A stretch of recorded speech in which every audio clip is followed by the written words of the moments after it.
கடந்த 2021 சட்டமன்ற தேர்தலில் 3.5% வித்தியாசத்தில் வெற்றியடைந்த திராவிட முன்னேற்றக் கழகம் ஆட்சி அமைந்து 3 ஆண்டுகள் நெருங்கக்கூடிய நிலையில் தமிழகத்தில் ஒட்டுமொத்தமாக எதிர்ப்புகளை சம்பாதித்திருக்கிறது திமுக அரசு.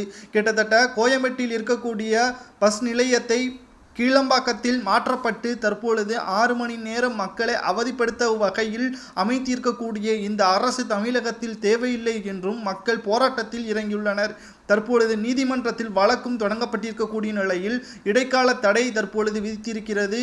மீண்டும் பழைய நிலைக்கு தள்ளப்படுவதாகவும், அதாவது கோயம்பேட்டிலேயே தனியார் பேருந்துகள் இடைக்கால தீர்ப்பும் தற்பொழுது விதிக்கப்பட்டிருக்கிறது. திராவிட முன்னேற்ற கழகம் தற்பொழுது தனியார் கைக்கூலியாக மாறிவிட்டதா என்று விமர்சனங்களும் எழுப்பப்படுகிறது. குறிப்பாக பிரான்ஸ் நாட்டிற்கு சென்று முதல்வர் ஸ்டாலின் அவர்கள் 3750 கோடி முதலீடுகள் ஈட்டப்பட்டதாகவும் கூறியுள்ளார். இதற்கு முன்பாக ஜப்பான் மற்றும் சிங்கப்பூருக்கு சென்ற முதல்வர் ஸ்டாலின் அவர்கள் 5000 கோடிக்கு மேலாக முதலீடு ஈட்டப்பட்டது என்றும் கூறினார். ஆனால் தமிழகத்தில் இதுவரை எந்த ஒரு புதிய நிறுவனங்களும் தொடங்கப்படவில்லை, மக்களுக்கு வேலைவாய்ப்பும் கொடுக்கவில்லை. ஆனால் இவர்கள் தனது சொந்த நிதிகளை முதலீடு செய்வதற்காகத்தான் சென்றுள்ளனர் என்பது இதன் மூலமாக தெரிய வருகிறது. குறிப்பாக திராவிட முன்னேற்ற கழகத்தின் அமைச்சர்களும் சரி, எம்எல்ஏக்களும் சரி, அப்பகுதியில் உள்ள மக்களை சரியாக வளர்ச்சி திட்டத்திற்கு ஒதுக்கப்பட்ட நிதிகளை ஊழல் செய்வதாக பல குற்றச்சாட்டுகளும் எழுப்பப்படுகிறது.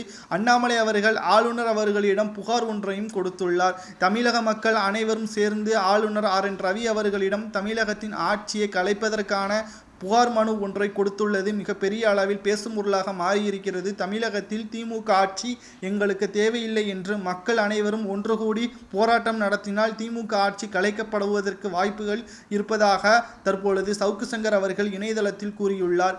நாடாளுமன்ற தேர்தலில் வெறும் 5 தொகுதிகளில் கூட திமுக வெற்றியடையாது என்பதை சவுக்கு சங்கர் அவர்கள் கூறுவதை பற்றியும், தமிழகத்தில் ஆட்சி கலைக்க வேண்டும் என்றால் மக்கள் போராட்டம் செய்ய வேண்டும் என்று சவுக்கு சங்கர் அவர்கள் கூறுவதை பற்றி உங்களது கருத்துக்களை கமெண்ட் வாயிலாக கூறுங்கள்.